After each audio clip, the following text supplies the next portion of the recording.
You remember the movie The Big Short? It was about the mortgage-backed security market. It was about what happened during the subprime crisis.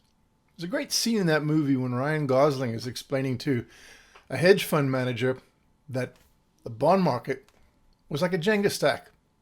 Well, I'm here today to tell you that based on my recent observations, I think the jenga stack is the stock market. Now, my name's Ted Bauman. I've been doing stock market analysis for a long time. I've been on TV shows. I've been on Bloomberg News. I've been quoted in Forbes. I've been quoted all over the place. I predicted the collapse of 2008. I predicted the pullback in 2020. Even though I didn't predict COVID, I did say that the market was ripe for a pullback, and I was right. Well, this time, I think we're ripe for a pullback again. And this time, I think a lot of people are discounting it, just like they did in the subprime crisis. Before I go on, I want you to do three things. First, I want you to like this channel so you can keep up with what's going on, because I'm going to be reporting on this issue throughout the year. Number two, I want you to comment. I want to know what you think. If you don't like me, fine, go ahead and say it. If you do like me, tell me that too. I just want to be engaged. The last thing I want you to do is click on the little eye above my left shoulder. That is where you can get an access to my favorite investment for 2022. It's a special report that tells you exactly how to protect yourself from that. Now, today I'm going to show you 5 things that could trigger a stock market collapse. I'm not saying when they're going to happen. All I'm saying is that the odds are mounting. But the 5th reason is one that is probably going to get me into a lot of trouble with my friends from Wall Street. They're probably going to ask me not to talk about it. But it wouldn't be the first time. Well, though, things may be dire, but I don't want you to sell all your stocks. I don't want you to liquidate everything and stuff money under your mattress. You can't afford to do that in an inflationary environment, right? As you're going to see, one small tweak in your strategy could flip the script on your financial future and turn you from victim to victor. Trust me, I'm an economist. I've been watching this stuff for a long time. I've got people following me from Morgan Stanley, Merrill Lynch, JP Morgan. But I'm also a husband and a father. So watch on and I'll show you the step I'm taking to protect my wealth. Now, let's start by talking about how bad things are. Did you know that more than $3 trillion was erased from bond and equity values in the first quarter of this year as the Federal Reserve raised interest rates for the first time since 2018? Here's a chart that shows exactly what happened.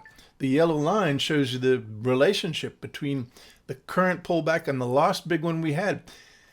You have to go back to the 1980s to see a pullback as big as we've had in that quarter.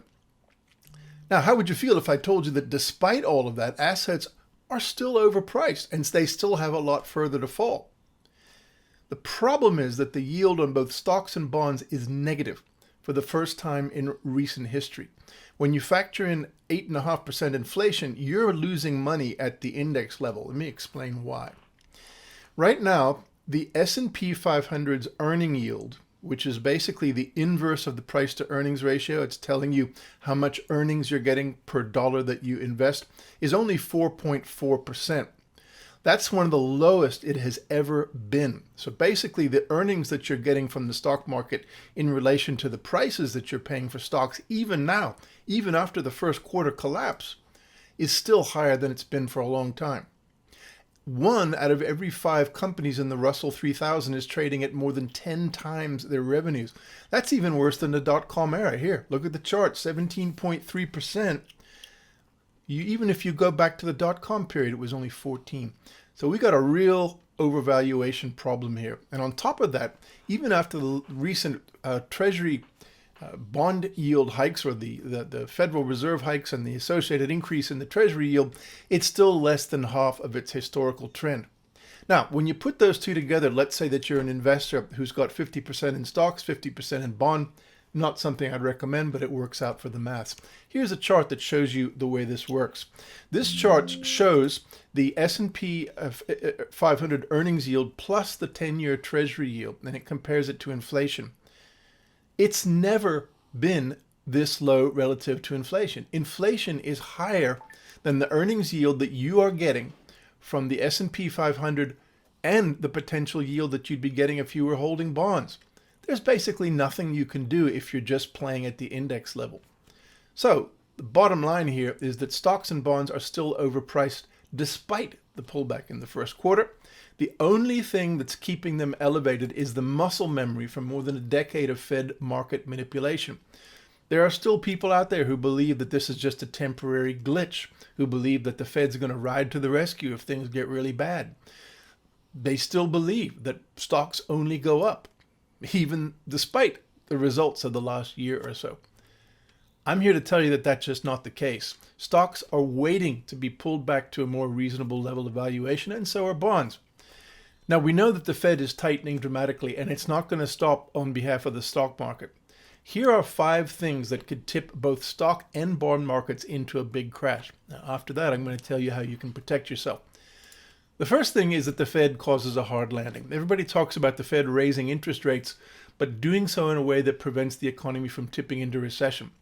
Now, it's true that the economy is going pretty great guns right now, despite inflation. In fact, the rate of growth of the economy is one reason why inflation is so high. Most people don't think the economy is doing well because they only focus on prices. But if you look at the big picture like I do, you can see we're getting dramatic increases in production, in GDP growth. We're seeing labor market hiring at the fastest clip we've seen in a long time. We're down to unemployment rates that we've only seen once before, just before the COVID crisis. That means the economy is going great guns.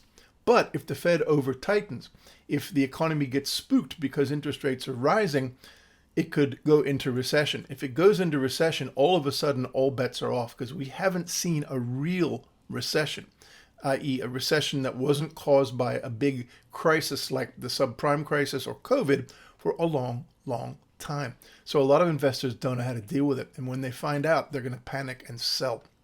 The second trigger is if the war in Ukraine gets worse. Then what's Europe going to do? Well, they only have one other card to play, and that's to cut off all energy imports from Russia. If that happens, that would cause an energy crisis and tip Europe into recession. That would spill over into the global economy, which would in turn drag down the United States as well. Not to mention the European financial system, which still has a lot of banks that are struggling, not just from the recent problems in Russia and the sanctions against them, but also historically being weak, really going back to the subprime crisis. The third potential trigger is if rising mortgage rates lead to a collapse in the housing market. The additional pressure on the rental market, people fleeing or not buying houses, but rather going into rental, will cause rents to soar even further than they have. Rents have been up on an average about 16% in the last year. In some places, they're up over 35% just in the last year. What happens when that happens? Well, it reduces disposable incomes, and that means that people no longer have enough to spend. That means that all of a sudden, boom, the economy doesn't have the gas that keeps it going, and we go into recession. The fourth potential crisis or trigger that could cause the jenga stack to collapse, would be if rising interest rates trigger a credit crisis in the junk bond sector. Now, when interest rates are really low, as they've been since 2009, it encourages companies to load up on debt. That in turn makes them more susceptible to damage from rising interest rates.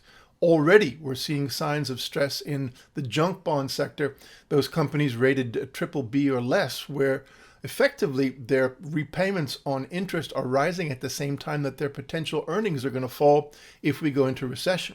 That in turn could trigger a credit crisis, which in turn could lead the economy as a whole to contract as banks hold back, kind of like what they did in 2008. But the fifth one is the most dangerous of all, and this is what Wall Street doesn't want you to know. Declining bond yields lead to a spiral in liquidity because nobody wants to be the one to buy the bond on its way down. So everybody waits for the bonds to fall as far as they're going to go. Everybody hangs back. They don't buy. All the big bond traders hang back waiting for yields to rise to fall again.